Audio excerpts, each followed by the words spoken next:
and welcome to my daily mental health stream. My name is Doña, aka Doña the Light, and we got stuff to talk about today. My body feels very uncomfortable because sleeping with a newborn is hard.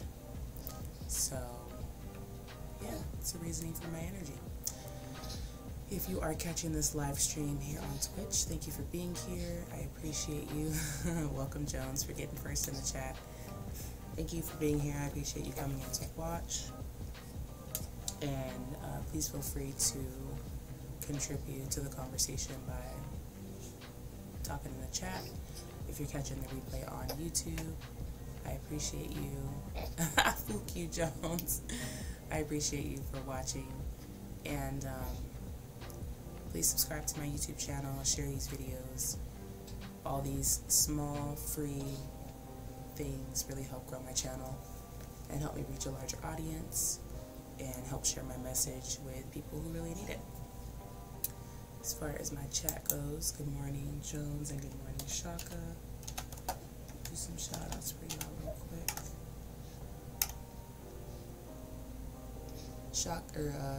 Jones is an amazing leader in World of Warcraft. If you're interested in that game at all, please visit not only his Twitch page, but also his YouTube channel. He's a wonderful leader. He's extremely intelligent. Plus, he's a black guy, so I mean, it's pretty much a no-brainer. But his Twitch channel is going to be linked in the chat there, Jones9. As far as Shaka, it's sad as talk. Shaka also plays World of Warcraft, and they are intuitive as all get out. They do tarot card readings, they're extremely spiritual, just a wonderful ball of energy, point blank period. I think they have a YouTube channel too, but check out their Twitch stream because everything is linked there on their channel too. So I've got two wonderful people in my chat right now. I appreciate you both for being here. So let's talk about negative self-talk. Negative self-talk, I believe, happens to all of us. This isn't something that anybody is really immune to. And even when we defeat negative self-talk, it still tries to come around. It really just doesn't impact us the way that it's done previously, right? So what specifically is negative self-talk? I need this discussion today. Yes, I'm here for you, Shaka. So Google says, and I like reading these Google answers because they tend to put things in a very regular perspective and in a way that everybody would understand. So Google says, negative self-talk has been found to feed anxiety and depression, and that's one of the biggest reasons why we want to manage it and then defeat it, because we don't want anything to feed our anxiety or feed our depression. We want to be able to, conquer those things separately. And so if we have negative self-talk feeding those things, it's going to be even more difficult to manage our anxiety, to manage our depression, and eventually beat those things as well. It says it causes an increase in stress levels while lowering self-esteem. And this can lead to decreased motivation as well as greater feelings of helplessness. And what I was going to share was that, negative self-talk can kind of cause us to freeze because we constantly get stuck in this perpetual thought process.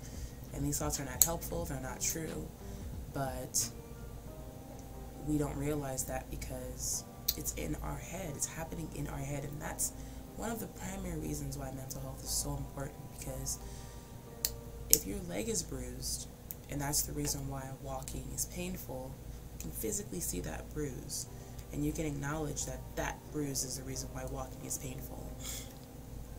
But when things are happening within our minds and within our spirits and within our, emotional self, unless we really practice coming into awareness very regularly, it's almost impossible to separate those thoughts from who we are as a person.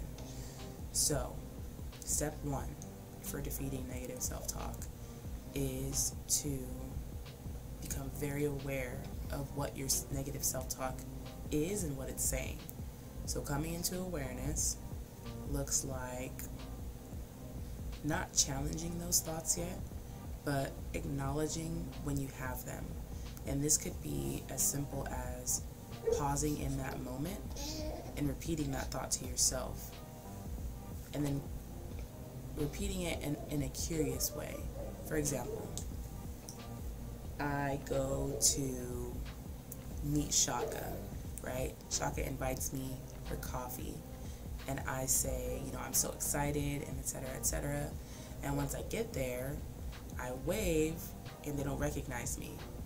Now, mind you, this would be our very first time meeting, so it's completely understandable that they wouldn't recognize me. You know, maybe I didn't have a conversation about what I'd be wearing, where I'd be sitting, right? So immediately, I wave, they don't recognize me, negative self-talk turns on, right? The switch is flipped. And now I begin hearing these messages. They don't really want to be your friend. You're not even a good friend. Why would anybody want to be your friend? You know, what benefit would, what benefit, or how would it benefit, how would it benefit them to be your friend? There's nothing good about being your friend anyway. You're not even a good person. There's nothing interesting about you, right? And so the cycle continues to perpetuate, and these thoughts just continue to roll and roll and roll and roll. And interrupting them is even more difficult. So let's begin at that first thought. They didn't recognize you because why would anyone want to be your friend? Why would anyone want to be my friend? Why would anyone want to be my friend? Why would I want to be my friend? What would I enjoy about being my friend? Well, I'm really friendly. I've got a very kind face. I've been told that I have, no one wants to be my friend. I've been told that I have a nice sense of humor. I am very accepting of people just as they are. I have, you know, no preconceived expectations of people when I first meet them. And so notice how I'm just answering in a way that is very neutral. I believe that many people, when they set out to defeat negative self-talk, first of all, it's difficult for us to just practice acknowledging it because, again, as I spoke about last week or the week before, you know, a lot of mental health and well, it's disguised as mental health, but a lot of people are pushing this belief that positive vibes only, you know, and so acknowledging negative self-talk feels like you are empowering negative self-talk. But the reality is, if my loudest thought is that no one wants to be my friend, I need to be able to acknowledge that. You know, if after this situation with Shaka, I go to the grocery store and I say, you know, hello to someone and they don't acknowledge me, and that's another, again, my immediate thought, no one wants to be your friend, no one wants to be kind to you, why would anybody want to talk to you? If that's where my thoughts are consistently going, then I need to be able to acknowledge that. So when those thoughts happen, practice just being aware of them. A really great way to do this is to begin a meditation practice, right? I mean, meditation is an incredible first step for so many different things. And the reason why is because meditation allows you to separate you from your thoughts. It's the practice of separating you from your thoughts, because you are not your thoughts. Your brain literally is created, conditioned to think. But the things that it thinks are based on your experiences, your beliefs, you know, things that you've gone through in your life, not necessarily truth, right? Your brain might think it must be raining outside because, you know, the heavens are crying. That's not based on fact. That's based on maybe something that someone told you when you were younger, and something that you just continuously, you know, reminded yourself of or told yourself. But that's not based on fact. You know, even though it's not necessarily harmful, it's not based on fact. So beginning a meditation practice doesn't have to look like sitting down, like I said, in lotus pose in a completely quiet room, burning incense and playing meditation music. It can look like pausing. When you hear that negative self-talk, as soon as it begins, as early as you can, even if you catch it 6 thoughts later, pausing, taking a deep breath, and writing it down, putting a note in your phone, leaving yourself a voice note, whatever you can to record the thought train that you're currently on. You know, the big idea of the thought train that you're currently on. Whether it be no one wants to be your friend, whether it be you're ugly, whether it be you're worthless, whether it be whatever, you're fat, you're not worth anyone's time. Whatever that thought is, when that thought train begins, and you can feel yourself, you can feel it in your body when that negative self-talk begins, because you start to feel really small and really low, and you feel uncomfortable. And typically, you want to hide. You know, you don't want to be in whatever environment and whatever situation anymore, because you don't feel like your best self. So you want to recede, you want to be reclusive, you know. Start there. Start just acknowledging the thoughts that are happening. Like I said, record them in some way, shape, or form. Hello, Spuddy Boo. Welcome, welcome. So here we have my beloved Spud Witch, who is another life coach. She's also an incredible gamer, a whole vibe. Her streams are... Oh, it's all good, Shaka. I totally used you as an example, though. Spud Witch's streams are so comfy, such a safe space. And if you, oh my goodness, well, thank you for spitting up all over my entire body, little baby. If you ever just need a place to just be and exist and vibe and have a conversation and just be among wonderful people, I did. Spud Witch's streams are the place to be. They also have a YouTube channel as well. They have 2 YouTube channels. One of their YouTube channels is for, it's basically meditation videos. It's calming visuals and sounds. And their other YouTube channel is highlights and things from their Twitch stream. So check out Spud Witch as well. Yeah, Shaka, my example was a negative self-talk example of, you know, I'll have to watch this back. I'll share it for you again. Was that, you know, you and I agreed to be in person, right? And you're like, hey, we should go have coffee. And I said, okay, cool. And then we go to a coffee shop, and I see you, and I wave, but you don't wave back because you don't recognize me, because it's our first time meeting, right? Completely in the zoomed out perspective, it makes perfect sense. Totally okay. I didn't share with you what I was wearing, etc., etc. So instantly my negative self-talk activates. You know, they didn't recognize me because I'm a trash person, because who would want to be my friend, because etc., etc., right? And that train continues. And the thing about it is, which I didn't mention before, these thoughts create certain behaviors. Because if these thoughts are happening, I'm not going to go up to Shaka and say, hey, I'm Doña. I waved at you, but I'm not sure if you recognize me. And then we can continue our conversation and continue our day. No. If I wave at Shaka and they don't wave at me, I'm like, that's it. I'm leaving. I'm not getting coffee. I'm not going to be here anymore. And then it continues to perpetuate, right? Shaka reaches out and says, hey, you know, what's going on? I thought we were meeting for coffee. Are you running late? Is everything okay? And then I make up some excuse as to why I'm not there. All because one single thought. So not only did I not get the chance to meet someone I wanted to meet, I didn't get a chance to build a new relationship or a new friendship. I didn't get a chance to have coffee, which I freaking love. All of these things I'm missing out on because these thoughts. Oh my God, my family is here. It's all here. I'm gonna cry, Jonesy. I love tears. Chaka says, yes, I completely understand. I struggle with negative self-talk so much. I feel it. And as I mentioned before, I don't believe that anyone on this planet is immune. But I just want to illustrate to y'all, you know, how that one thought turned into breathing through a straw. Oh, yeah, Hubs is taking a breathing treatment right now. How that one thought can change our entire trajectory of the day. You know, I didn't get to meet Shaka. I had to lie to them to make up some excuse as to, you know, why I didn't meet for our previous plan, you know, something that we had probably discussed for a while. And now I'm hiding in my car, or, you know, running back home, or crying, or all of these things are happening because of one thought, right? So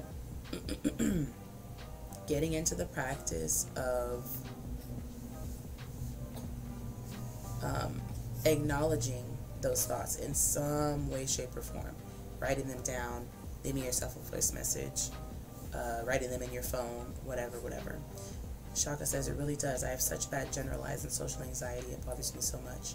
Immediately I take it personal when I know I shouldn't. Right. Because there's a part of you, especially afterwards, that thinks, I completely overreacted to that. You know, that person probably didn't mean that, or, you know, it wasn't intentional. But what proof do we have? In our minds, the proof is that you didn't wave back. Shaka didn't wave back. So they must not like me. Even though they never met me before, I'm deeply convinced that they don't like me. Even though this is our first time meeting, I'm already convinced that they don't like me, right? And again, then our actions continue to follow. And all of these things happen because of one thought.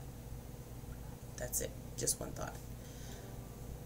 As you continue to better wave back. As we continue to practice this, just starting with just acknowledging your negative self-talk. Once you become really familiar with the thought that's the loudest and the one that keeps coming back over and over, regardless of the situation, because it's true that lessons will continue to repeat themselves until we learn them. So this could be the current lesson, that we need to acknowledge this thought and face it head on and then move forward. Joan says, a lot of my negative self-talk was beaten when I moved down to Texas and met better people. Absolutely. And that's what I was going to mention.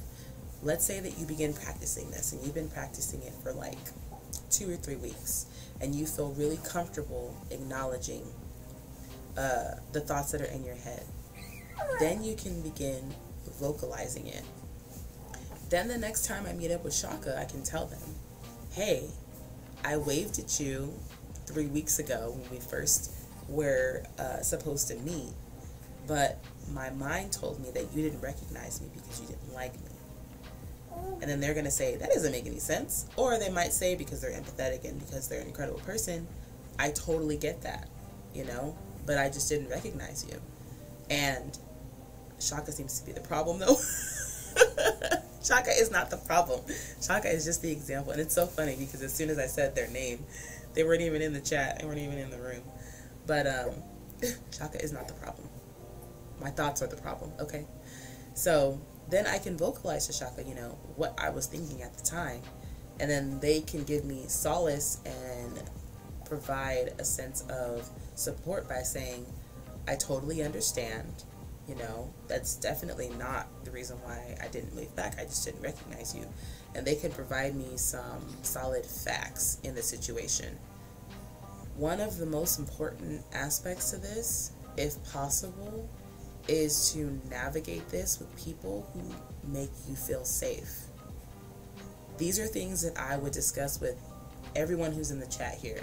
I could easily have a conversation about this because they make me feel safe. Whereas if I were to have this conversation with like my ex, there would be so many other things happening in my mind. How do you know you can believe what he's saying? How do you know that he's being honest? You know, just all things along those lines. How do you know he's not just saying that to be nice? You know, all of these things, in addition to the negative self-talk that I was facing before, are going to make me feel as though the conversation that I'm having is without merit and that I can't trust it, right? So first and foremost, Cal is here. Welcome, Cal. Cal is another amazing, I don't know if Cal's playing World of Warcraft anymore. I saw on his channel he wasn't playing World of Warcraft anymore, but he's another wonderful person. And he's here in the chat, and he streams. Last time he was streaming, I think, Pokemon, which, you know, come on. But welcome in, Cal. We're talking about negative self-talk, and we'd love for you to be a part of the conversation. Yeah, you want to make sure that you're having these conversations with people that make you feel safe, even if it's just one person that makes you feel safe, or one person who you know can be real with you. If you don't have that one person, it is going to be difficult, because as I mentioned in a previous stream, humans are meant to be interdependent on each other. We are not meant to be dependent on just ourselves, or independent, I'm sorry. We are not meant to be independent. We're meant to be interdependent, and it's really important that we move and behave that way. If you don't have a person who makes you feel safe, it's going to be even more important that you yourself, everyone got that one person? I know, right? It's really important that everyone has that one person, at least one person that you can speak to that makes you feel safe. And if you don't have that one person, you yourself have to really practice being objective. Bless you. Being objective meaning seeing things for how they actually are and not how they make you feel. And that alone is an incredibly, it's doable. I'm not going to say it's difficult, but I will say that it takes some time. It takes some time to establish that within your mind, especially if you're already battling negative self-thought, which could be feeding, again, your anxiety, your depression, and other things, right? For example, me looking at my phone and seeing that I have no notifications. Subjective thought is that nobody wants to talk to me, I'm not interesting, I have no friends, etc., etc., etc. And objective thought is simply the fact that there are no messages on my phone. That's it. There's nothing more, nothing less. There's nothing about the way that makes me feel. There's nothing about my self-worth. There's nothing about any of those things. The fact of the matter is there are currently no new messages on my phone. That's it. Literally it. And again, when we're already battling with other things, it can be really tough to just see things for how they are. We typically see things for how they make us feel. You know, like I said, we insert our self-worth, we insert our values. Bill collectors be your best friends. Wait, what? Oh, I know, right? On your phone. That's so true. Excuse me, they're the ones that are blowing up your phone all the time. But it's really easy to place your self-worth in all of those things. Okay. Step 1 to defeating negative self-talk is to acknowledge it. Acknowledge it and record it so that you can get to the bottom of what your loudest thought is. 1A is to connect with people that you can have honest conversations with who make you feel safe. Hey, Shaka, when we met the other day, you didn't wave at me. And this is what my thoughts told me. This is the story I told myself. I heard that before, and it was one of the most amazing things I've ever heard, because the story that you tell yourself isn't always true and it isn't always real, but it's happening, right? It's not an objective story. It may not be a factual story, but hey, Shaka, you didn't wave, and the story that I told myself was that you didn't wave because you didn't like me, even though it was a first time meeting, etc., etc. And I might try to rationalize it. I might even laugh to try and play it off because, you know, that's what we do. We're bringing humor into it. But the story that I told myself was this. And you can even start doing this with yourself. You know, part 1B is, if you don't have someone who makes you feel safe, is to practice this with yourself. Talk about the situation, you know, sit down and think to yourself, okay, the situation, Shaka is not the problem. The situation was, I went to go meet Jones, and Jones did not wave at me, even though he said he was going to wave at me, and that we were going to, well, he didn't say he was going to wave at me, but he said that we were going to meet for coffee, and everything was going to be great. And Jones knows what I look like, because we've met before. We've hung out. We are friends. And he didn't wave at me, and it made me feel so sad. It made me feel so crappy. Right? Isn't it messed up, Cal? Isn't it messed up? So then I go back and I sit with myself and I say, the story that I told myself was that Jones didn't wave at me because he doesn't want to be my friend anymore.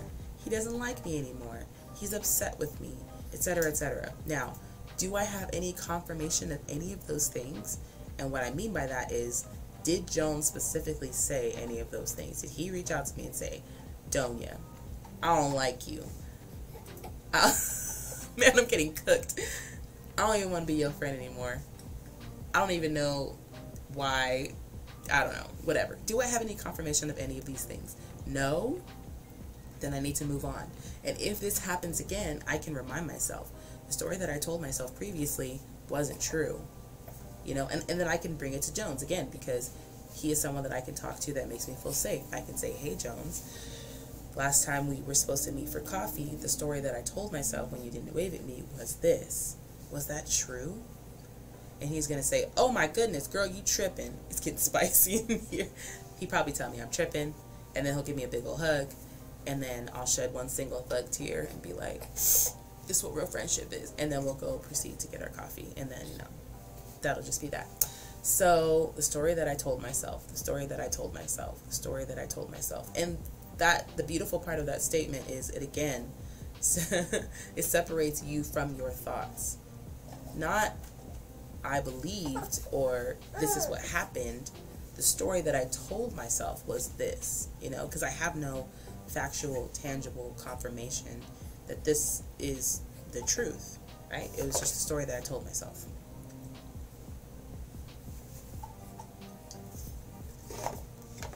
Don't shoot the sheep. Right.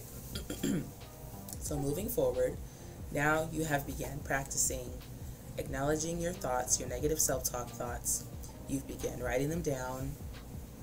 Perhaps you've even began sitting with yourself in meditation in order to dig a little bit deeper.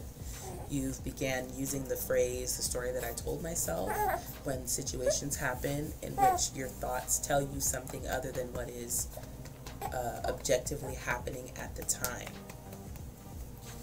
Once you can conquer those steps, moving forward, you can begin getting curious about those thoughts. If the loudest thought or the loudest negative self-talk thing that happens in my mind is that essentially I have no value. I'm not a valuable person. I'm not a good friend. I'm not a good mother. I'm not a good partner. You know, no one wants to be my friend because I'm not a good friend, etc., etc. Then I can sit down again in meditation, or even just in journaling, which is, I believe, is a form of meditation, and ask myself, get curious about that. Why do I believe that no one wants to be my friend? Why do I think that I'm not a good mother? You know, and just start with one of them. Definitely don't bombard yourself with every single one of them at the same time. But let's just start with, why do I believe that no one wants to be my friend? And sit with that. Not me just noticing the baby. That's why I've been wobbling this whole time, because you can't stop moving. I love journaling. Journaling is incredible. And what I love most about journaling and meditation is my mind always goes in ways that I didn't expect it to go, right? Because, I mean, whoa. We all know that those of us that have journaled for a long time, look at this little bald head. We all know that, that journaling is not just us talking to ourselves. You know, it's our higher self speaking to us, it's our ancestors speaking to us, and we are we're getting a lot of input from a lot of wonderful places when we journal. Look, it's TT. So when we move to a place where we can begin getting curious about our thoughts, why do I believe that no one wants to be my friend? Well, when I was younger, I had a really hard time making friends. And I, you know, just grew up to believe that it was my fault and that I was the problem, you know. Even before that, you know, maybe I would talk to my family about it, my parents about it, my siblings about it, and they'd be like, Chunky man. And they would respond in a way that wasn't comforting. You know, they would respond in a way that made me believe, hi, godson. They responded in a way that made me believe that I was the problem. I thought, that, you know, it was me. And I just wasn't a good person. I wasn't a fun person. I wasn't someone that people would enjoy being around. And so growing up with this belief and not getting any confirmation otherwise, you know, whether it be hearing it from someone that you love and trust, like your parents or a teacher or someone. Yeah, he's trying to make his way. If I didn't hear from someone that, you know, I could see this from a different perspective, or, you know, examples of, exactly, that's true. What else, Kyru? Yeah. Yep. And then what happened? Oh, that was it? Okay. If I didn't get any examples of situations in which I did have friends, which I probably did. I probably did have friends, but maybe I didn't have as many as I thought. And no one had a conversation with me about, you know, quality over quantity when it comes to friends. About the fact that, you know, there's a lot of things that could have happened in my childhood. But if this was the basis, this became my belief. And no one ever challenged that belief. No one ever showed me another side to it, so I just believed that this was the truth. I am unlikable. You know, maybe I didn't play any sports. Maybe I was kind of clumsy, you know. Maybe the typical things that children gathered for, like sports and dance and stuff like that, just weren't accessible to me because I just didn't enjoy it. There you go. So then growing up, you know, now I'm in this community of like gamers and life coaches and, you know, spiritual people. And I believe, oh my goodness, I have so much in common with these people. You know, have I found my people? But then there's this lingering belief of, no, because I'm not likable. I'm not a good friend. You know, the proof is in the fact that I didn't have a lot of friends when I was younger. But it takes a lot of practice of challenging, you know, does not having a lot of friends when you were younger make it true that you're unlikable? You know, does that equal the other thing? And the answer is no, it doesn't. You're likable because you exist. You know, just because you exist in this world, you have self-worth. Point blank, period. You don't have to do anything. People don't have to flock to you. You don't have to have 1 million followers on Instagram or TikTok or whatever. My arms are getting tired, y'all. You don't have to have any of those things in order for it to be true that you are likable and you're a great person. You just inherently are. And even if you only have 1 or 2 people in your corner, even if, you know, 1 or both of those people are your parents, there's got to be someone that you can trust to tell you the truth about you as a person. And we ourselves, when we dig down to our core, we know whether or not we're a good person. You know, we know for a fact whether or not we're a good person. So as we begin this journey of curiosity, we have to be prepared to ground ourselves. We have to be prepared to have a practice that will bring us back to center and bring us back to calm, because these conversations that are centered around, you know, being curious about these negative self-talk thoughts are going to take us back to wherever they originated. And wherever they originated might not be a place that feels good. So having a grounding practice or a centering practice is going to help us come back and calm ourselves and ensure that we're not putting ourselves back down that path of believing that we're not worthy, believing that we shouldn't have friends, believing that no one wants to be our friend. You know, we have to teach ourselves how to come back to center. And grounding practices, I mean, there's a million bajillion of them.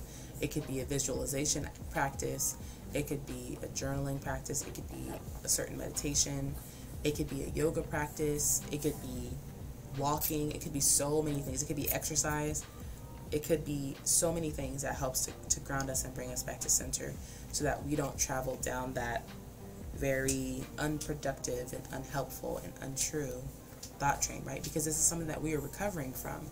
We are recovering and healing from our negative self-talk and negative thoughts. So it's going to be really easy for us to slip back down that path and end up thinking all of those negative thoughts are true again.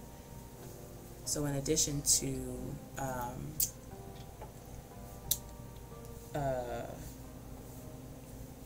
getting curious about those thoughts, we have to include a centering practice in our day, in our whatever it is. Whenever it is that you have those moments of seeking or being curious about your thoughts, just be sure that you have that in your back pocket. And it's okay to try multiple different centering practices. For me, visualization is kind of hard, and I learned that when I was working with my therapist. You could also do tapping. Tapping is a really, really great way to bring yourself back to calm and to center and to relax your nervous system. My favorite tapping point is, can't see it, but here on my chest, right here, is my favorite tapping practice, or tapping point. And I recognize now more than ever, why it's so calming for me to have my baby on my shoulder and pat his back, because essentially I'm tapping that point, but there's a bunch of different points in which you could tap. You can do it on your hand, on your wrist, on your head. There's a bunch of different tapping points. If that's something that y'all are interested in, let me know, because I still have the resources that my therapist sent me, and I'd be happy to share them with you, of the points. And essentially it's acupressure, it's a therapy that's been used for hundreds of years. It's not anything new, probably even thousands of years. But that's step number, what are we on, like 3? Or actually, it kind of goes to step number 2, with getting curious, simultaneously as you get curious about your negative self-talk thoughts, you've got to start practicing a grounding practice. I'm going to say practice too many times, but I say practicing a grounding practice or a centering practice, because you got to find what works for you. You can't just try visualization and that doesn't work, and then you're like, I guess I just can't be grounded, or I can't be centered, because you can. There's just a few things that you're going to have to try to see what works for you and what feels good for you in your body. And there might be different situations in which you need different things. Perhaps if you just need a general centering practice, and tapping is good enough. But maybe if you get, really worked up, maybe you need to physically go for a walk, or do some push-ups, or, something like that. So just try different things and see what specifically works for you. As you continue to go down this path of getting curious about your negative self-talk thoughts, you're going to get to a point where when they arise, because they're still going to arise, don't think that they're just going to disappear forever. They're still going to arise, because there's always going to be this little inkling of doubt in your mind, just a little. All it takes is a little spark, just a little sprinkle, and that negative self-talk thought is going to pop up. But now, similar to meditation, when that thought arises, because you've gotten so good at recognizing it, you're really good at interrupting it. And you don't necessarily have to replace it with something positive. You could just interrupt it and focus on something else. You could literally just change the thought. Don't feel as though you have to now pressure yourself into, I've heard people say, for every one negative thought, you should counter it with 3 positive thoughts. And that sounds exhausting. That sounds really, really tiring. For me to have to think in the moment,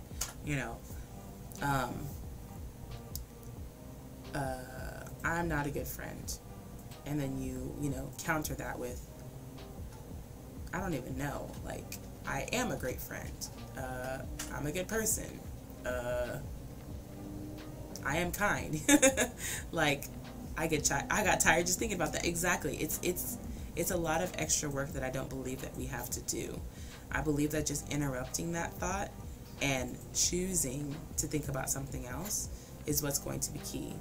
And again, the more that we practice this, the more easily it happens.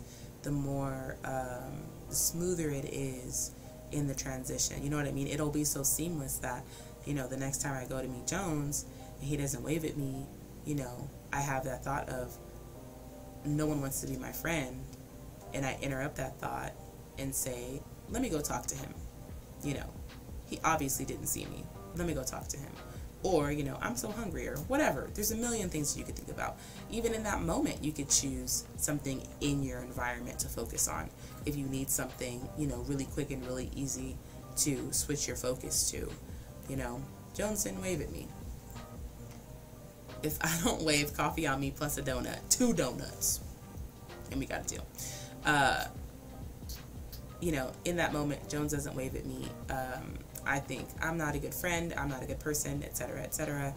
And then I immediately focus on Jones and think, oh my goodness, that's a super dope shirt he's wearing. Or I really like his shoes. Or, you know, I want a real coffee, I'm even going to order. You know, as I'm proceeding to walk towards Jones to harass him about not waving at me.